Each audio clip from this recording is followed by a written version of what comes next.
about the religion, and if so, like, is it still carried on today? Like about Ragnarok? Well, the religion of the Vikings we mostly know from things like sagas, especially the Icelandic sagas, and in popular culture now, like there are things like the Avengers Assemble and Thor and all that.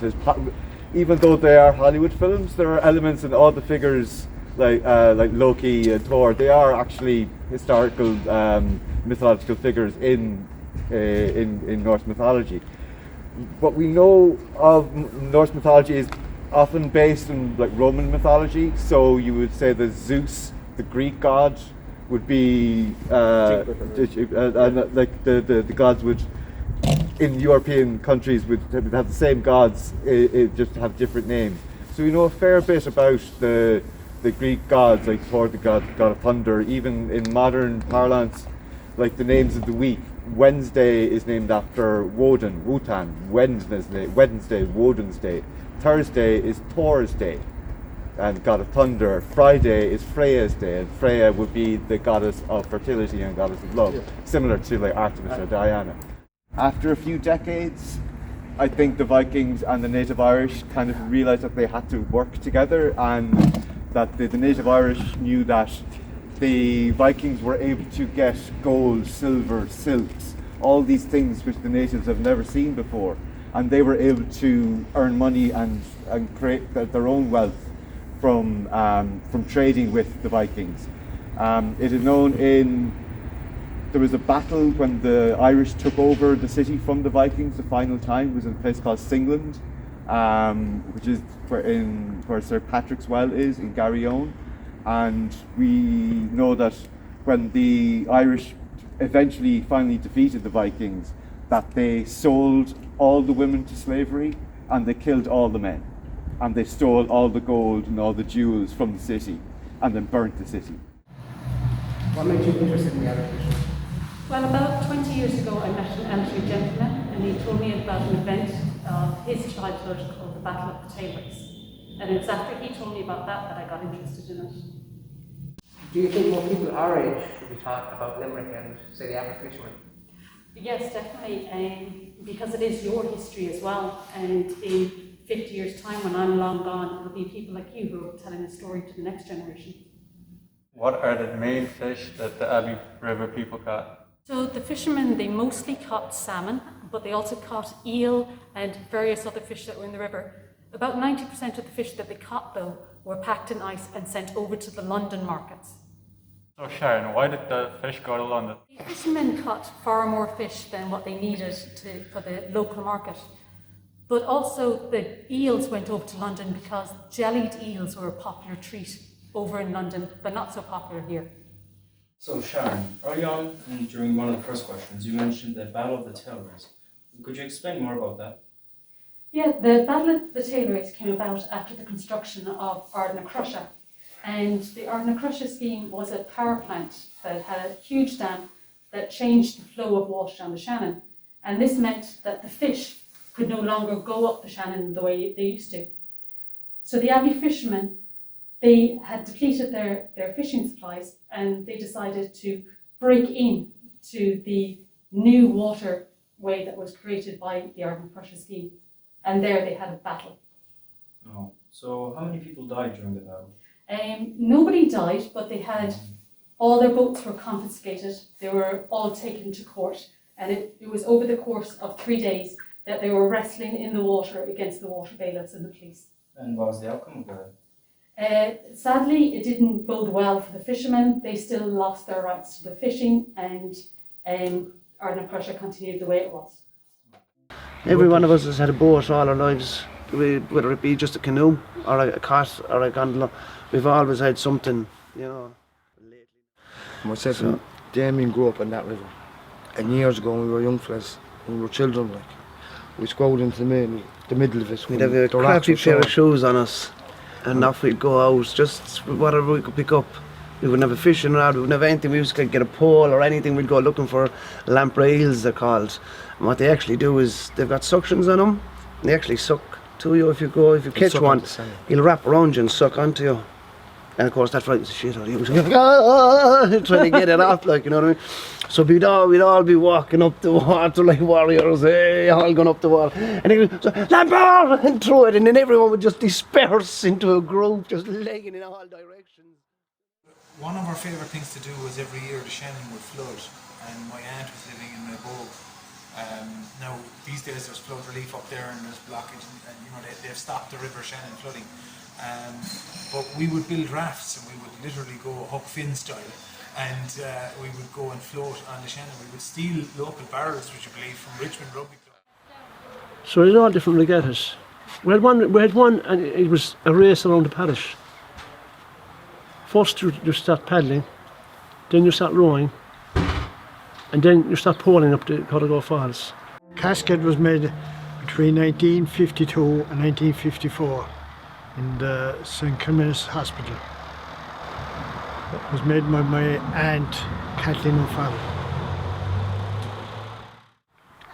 They just put trinklets and everything into it, you know, motley cars, anything, keys, everything. They just made them because they just make a lot of them because they had time in their hands. They had no television that time. All you had was radio, and they wouldn't be left out. Can you tell me any stories about like the Munster rugby team or like the hurling team? I used to put Munster rugby for years. I was there in '78 when they beat the All Blacks, 12-0. That was the old Toon Park. And I used to meet a lot of the lads inside, Mick Galway, Peter Classic, Eddie Harvey, all those fellas inside. We'd have a great old crack. We'd have a sing-song after a few pints inside the Shannon Club. I remember that a story I heard, that they went into the bank one day looking for a loan of £10 so they could buy jerseys. But he said, I gave you a loan. He says, you paid it back. He said, but he said, why can't you stitch up the jerseys? He said, they've been stitched and sewed, he said, for the last 100 times. And our ball races went in over a fence, he said, and it's all ripped in pieces and we couldn't replace it. They wouldn't give it around £10.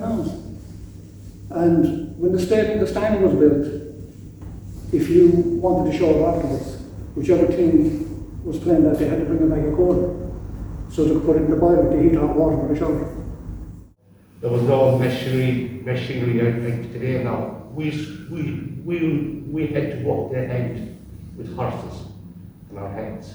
It was all, there was no such thing as mental handling today now. You know, when you've been to these around, that time we used to pitch a bag of grain or a bag of cement, things like that, you know. It was tough work, but there was no harness either, like, you know.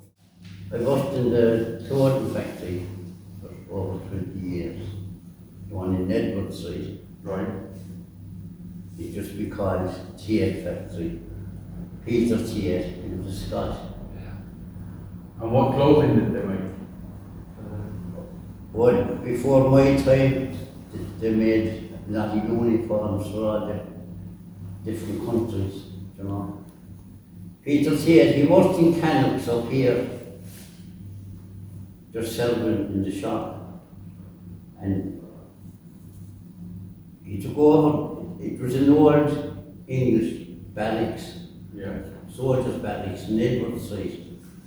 And he bought that, and it was vacant, and turned it into a clothing factory.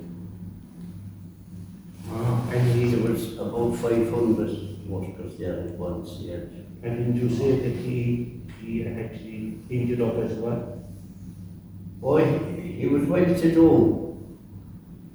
He had his own fleet of ships to bring on those uniforms to the far distant countries. But in the end, I have the book, and you know, he wound up a pauper in the end. How long have you been skating, Zach? I've been skating about almost 2 years. Summer of 2020 I started. Oh, I. Yeah. Did you get any injuries? Loads. You can What's see your biggest one, actually? You see my elbows, they're all like scars. Scars, yeah. Yeah. But my biggest one would be, I was in Ballybunion with my friends and we were skating. There was like this big hill going down to the beach, and you pick up a lot of speed, like, So my board was going down, and then my board started wobbling, and the board just slipped out, and I went down the hill, and I just scraped all my arm and onto my shoulder. I just slid down the hill. It was horrible. Did you make any friends skating? Loads. Most of my friends I have now I made them all through skateboarding. So I remember got my first skateboard, and then I started practicing in my garden, and I didn't really have any friends besides for school. And so I decided to come down to the skate park to practice, and I met these people my age, and they started helping me, teaching me, and 2 years later they're my closest friends now, you know. I named my skateboards too. This one is Keisha. What's the other names? Other names? There's Stacy. They're all girls. But that doesn't matter. What are the places you often skate? What other places do I often skate? Well, here, skate park, and there's a few places in town that I like to skate, like, you know, Arthur Ski Park, and there's more places down by the river, down that way, where there's like, near Duns, there's like a big flat ground area with kind of steps and stuff. Ballybunion is great for skating. I go there all the time. I love skating. There's a lot of hills and stuff. You never had any fun, so I won't come around. You never had anyone, so I won't let you down. You never had any fun, so I won't come around. You never had any fun, no. Down in the basement, all alone, with the high hopes, alright.